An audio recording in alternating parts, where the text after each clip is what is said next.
இதுக்கு முன்னாடி இருந்த பிரைம் மினிஸ்டர்கள்லாம் பாத்தீங்கன்னா ஒரு ஸ்டேட்டுக்கும் இன்னொரு ஸ்டேட்டுக்கும் ஏதாவது பிரச்சனை இருந்தா கூட அதை சுமூகமா பேசி தீர்த்து வைக்கக்கூடிய வேலைகளை செய்யறதுக்கு முனைவாங்க. ஆனா இப்ப நமக்கு ஒரு பிரைம் மினிஸ்டர் இருக்காரு. அவர் என்ன பண்ணுவாரு, இல்ல அவர் கட்சி என்ன பண்ணுவோம்னா, வேற ஒரு ஸ்டேட்ல போய் தேர்தலை சந்திக்கும் போது தமிழ்நாட்டு பாருங்க உங்களை இவ்வளவு வஞ்சிக்குது, தமிழ்நாடு உங்களை துன்புறுத்துது, தமிழ்நாட்டில் இருக்கிற திமுக உங்களை துன்புறுத்துது, இங்க இருக்கிற கோயிலோட சாவியை கொண்டு போய் தமிழ்நாட்டுல வச்சுக்குவாங்க, தமிழ்நாடுக்காரன் வந்து எவ்வளவு அசிங்கமா சாப்பிடறான் பாருங்க, இப்படி எல்லாம் ஒரு ஸ்டேட்டுக்கும் இன்னொரு ஸ்டேட்டுக்கும் பஞ்சாயத்து இல்ல பிரச்சனைகளை கிளப்பி விடுற வேலைகளை பாத்துக்கிட்டு இருக்காங்க. அப்புறம் இதே குரூப் தான் நம்ம கிட்ட வந்து பிரிட்டிஷ்காரன் டிவைட் அண்ட் ரூல் பண்ணா, அவன் தான் ஜாதியை கண்டுபிடிச்சாங்கிற மாதிரியான கதைகள் எல்லாம் வந்து கட்டி விடுவாங்க. பண்றதே நீங்க தான்.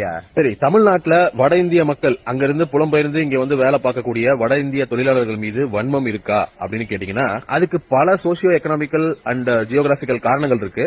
அதுல முக்கியமான காரணமே பிஜேபி தான். எல்லாம் கவனிச்சு பாருங்களேன், எப்பெல்லாம் வந்து இந்த மாதிரியான வட இந்தியர்கள் மீதான வெறுப்பான ஒரு கருத்து இங்க வெளிப்படும் அப்படின்னா, இங்க ஹிந்தியை திணிக்க முற்படும் போது ஹிந்தி படிச்சவன்லாம் என்ன பண்ணிட்டு இருக்கான்னு நமக்கு தெரியாதா அப்படிங்கிற மாதிரியான ஒரு ஸ்டேட்மெண்ட் வரும்.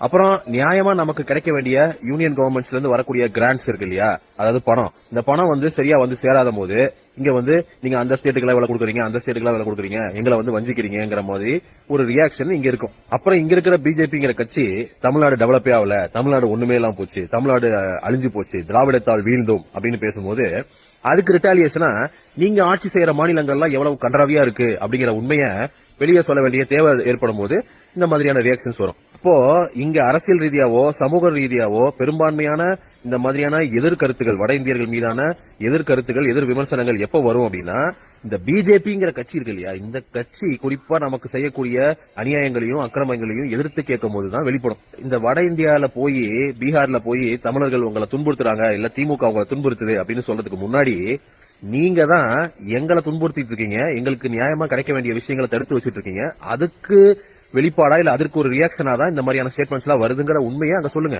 நீங்க அதெல்லாம் சொல்ல மாட்டீங்கிறது எனக்கு தெரியும், ஏன்னா உங்க அரசியலே இதுதானே.